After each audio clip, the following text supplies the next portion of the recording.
সকলকে স্বাগতম প্রশাসনের অন্তরালে ডক্টর মোহাম্মদ আমিনের লেখা বইটি নিয়ে আমি আবার চলে এসেছি। আমি এই বইটির নারী নক্ষত্র নিয়ে আসলে আলোচনা করব।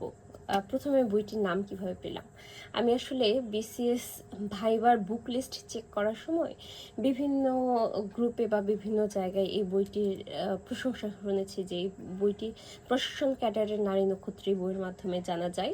এবং এরপরে আমি বইটি অর্ডার দিয়েছিলাম এবং যে ভাইবা আমাদের প্রিলি পরীক্ষার পর আমি বইটি নিয়ে বসলাম।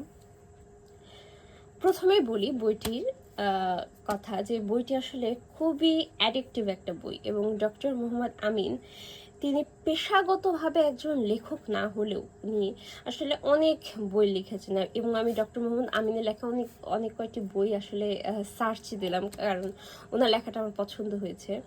যদি এই বইটি উনি খুব যত্ন সহকারে লিখেছেন এমনটাও না, কিন্তু তারপরে ওনার লেখার মধ্যে একটা রস আছে, একটা সরলতা রয়েছে, একটা রস রয়েছে।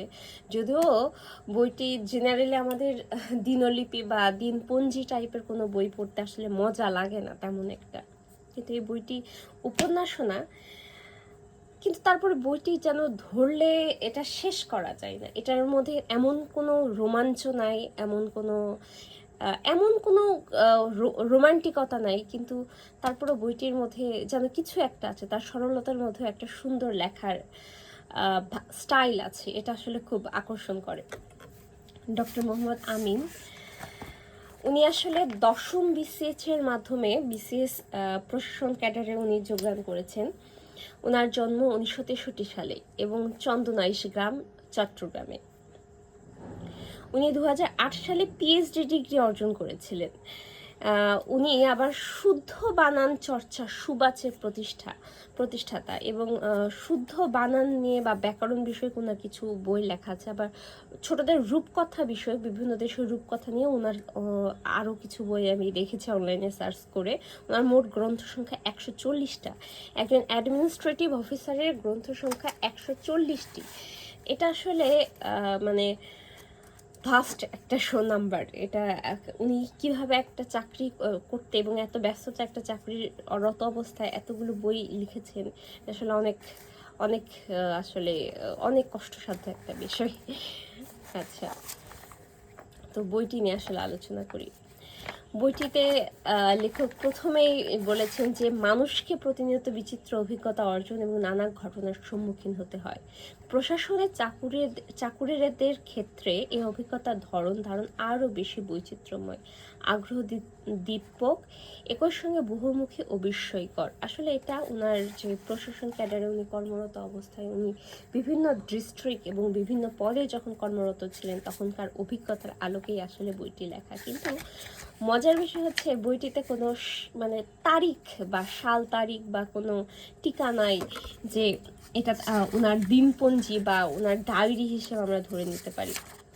এবং লেখক সুন্দরভাবে লিখেছেন যে এটি আসলে উপন্যাস না আত্মচরিত না গবেষণাধর্মী গ্রন্থ, এটা আসলে কোনো কিছুই না। এটা সব কিছু মিলেই একটা অভিজ্ঞতা, আসলে একটা অভিজ্ঞতা লব্ধ একটা বই। এবং এটার মনে হয় বাংলা অভিধানে কোনো আসল কোনো নাম নেই।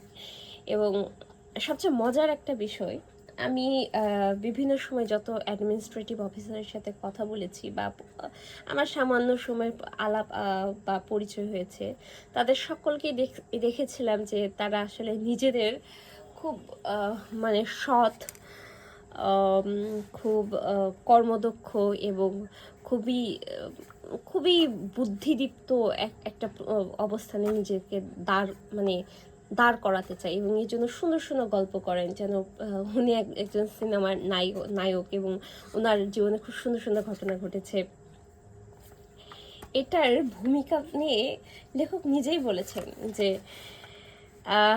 উনি আসলে অ্যাডমিনিস্ট্রেটিভ অফিসার হলেও ওনার প্রশাসন ক্যাডার আমি যাদেরকে দেখেছি তারা অন্যান্য যারা আমাদের মতো কমন পিপল তাদেরকে আসলে তেমন একটা আসলে দাম ভ্যালু দিতে দেখি নাই। কিন্তু উনি যেটা বলেছেন যে এখানে এটি না উপন্যাস না গবেষণা না আত্মচরিত, তবে বেশিরভাগ ক্ষেত্রে মনে হতে পারে আমাকে সাহসী ও বড় করে তোলার চেষ্টা। উনি কথাটা আবার নিজের মুখে আবার বলেছেন।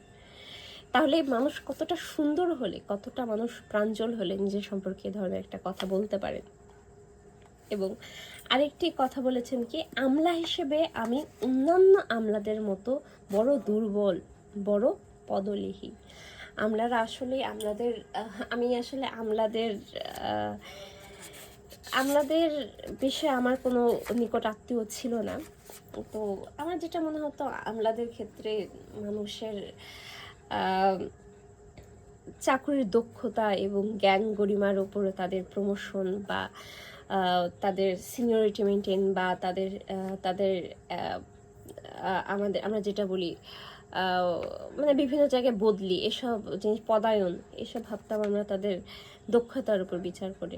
আসলে আমলাতন্ত্রের ভিতর যে কতটা ঘুষ, দুর্নীতি, কতটা অসৎ উদ্দেশ্য, কতটা দুর্বলতা রয়েছে, কতটা বিষাক্ত একটা অবস্থানের জন্য আমরা যে এত বছর বিসিএস পরীক্ষার জন্য আসলে লড়াই করছি, এই বইটা পড়ে আসলে প্রথমে আমার খুব হতাশ লেগেছে যে এই একটা চাকরির জন্য আমি সেই 2019 সালের ডিসেম্বর মাস থেকে লড়াই করে যাচ্ছি, এবং চাকরিটা করে লেখক নিজে আসলে মজা পেয়েছেন বলে আমার মনে হয়নি। এবং ওনার সকল জায়গায় ম্যাক্সিমাম যে বসদের চরিত্র, মানে মুখে সততার বুলি এবং ভেতরে তারা যে পুরা মাকাল ফল, এই বিষয়টা আসলে অনেক বেশি পীড়া দেয় আসলে।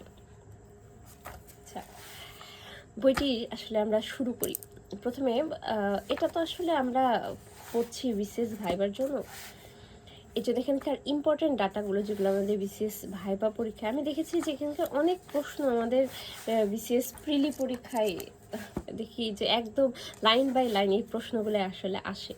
মানে এই বইটা আসলে ইম্পর্টেন্ট মনে হয়, যারা ক্যাডার তারা সকলেই হয়তো এই বইটা পড়েছেন, এবং এখান থেকে অনেক প্রশ্ন তারা আসলে কমন দিয়েছেন। যেমন ওই যে রবীন্দ্রনাথ ঠাকুরের যে অগ্রজ সত্যেন্দ্রনাথ ঠাকুর, উনি কিন্তু ইন্ডিয়ান সিভিল সার্ভিসের যোগদান করেছিলেন, এবং কত সালে? 1863 সালে।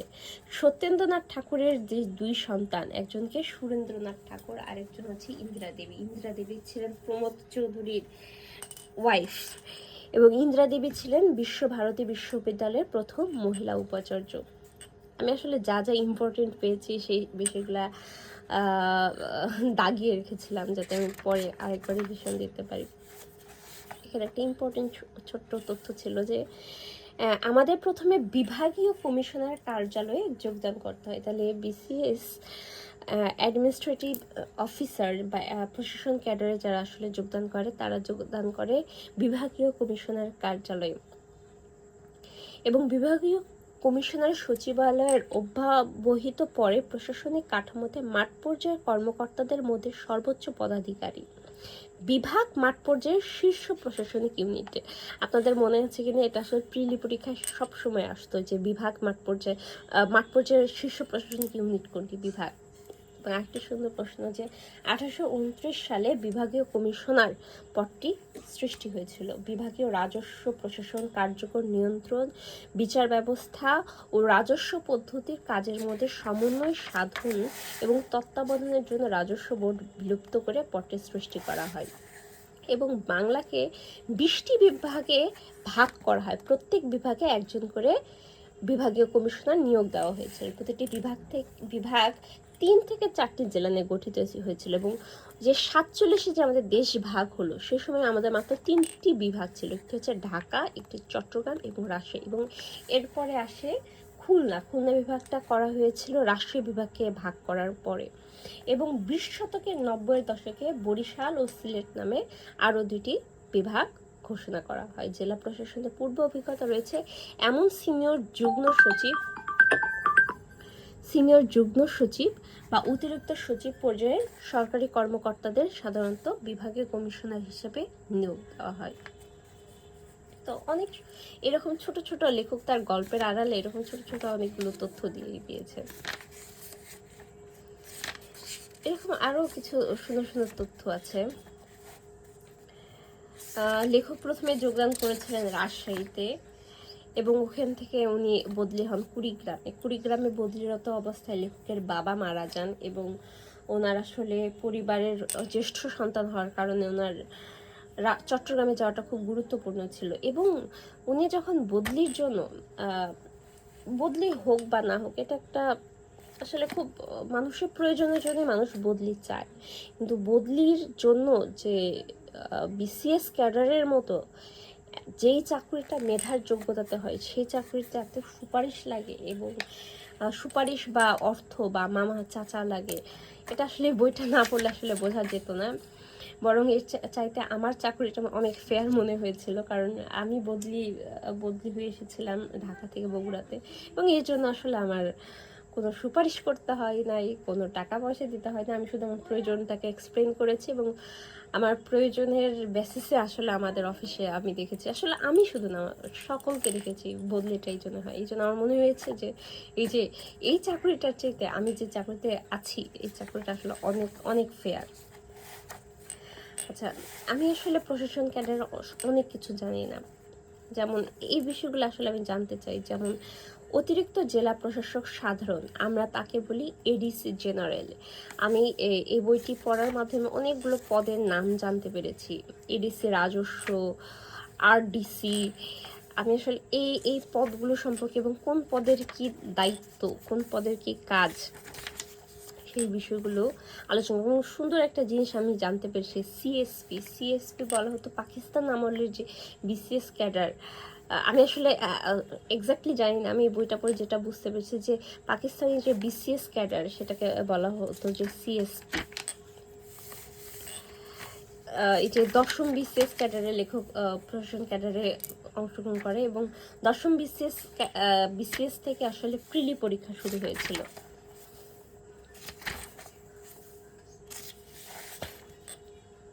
এবং আরেকটা সুন্দর তথ্য, যে 1975 সালে 12ই মার্চ বঙ্গবন্ধু শেখ মুজিবুর রহমান সর্বস্তরে বাংলা ভাষা চালু করার নির্দেশ দিয়েছিল। ও আরেকটা সুন্দর বিষয় যে এখানে লেখক তার বিসিএস ভাইবা পরীক্ষায় উনি কীভাবে প্রিপারেশন নিয়েছিলেন এবং কি কি প্রশ্ন করা হয়েছিল তাকে, সেই বিষয়গুলো আসলে ওনার 30 বছর পরে উনি যখন বইটি লিখতে বসেছে তখন আসলে ওনার মনে আছে, এবং উনি খুব সুন্দরভাবে বিষয়গুলো লিখে দিয়েছে। এবং আরেকটা বিষয়, যে লেখক আসলে ভাইবা পরীক্ষাটা দিয়েছিলেন আহমেদ সফার বাড়িতে থেকে।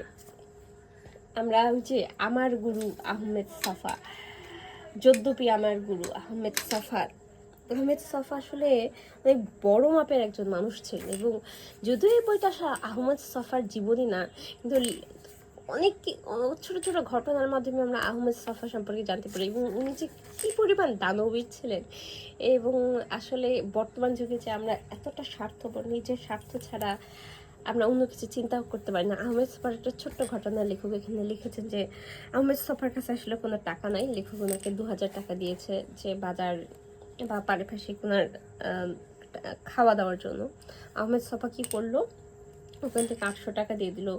একজন এসেছেন তার মেয়ের পড়াশোনার জন্য, বিবাহ বা পড়াশোনার জন্য, ওনাকে 800 টাকা দিয়ে দিল। 200 টাকা দিয়ে দিল ওই যে শহীদুল্লাহকে, ওই গানটা শহীদুল্লাহকে দিয়ে দিল। এবং তার কাছে যখন 1000 টাকা আছে, তখন লেখক বললো যে ঠিক আছে, টাকাটা আমাকে দিয়ে দিন, আমার লাগবে। তখন আহমেদ সফা বললো যে কেন, এটা তো আমার সিগারেট এবং বাজার খাবারের জন্য লাগবে। তখন লেখক টাকাটা নিয়ে সুন্দরভাবে সফার যে চাকর, ওনাকে দিয়ে দিলেন যে বাজার করে নিয়ে আসতে, কারণ জানে যে লেখক যে টাকাটা সফার কাছে থাকলে আসলে টাকাটা আর অবশিষ্ট থাকবে না।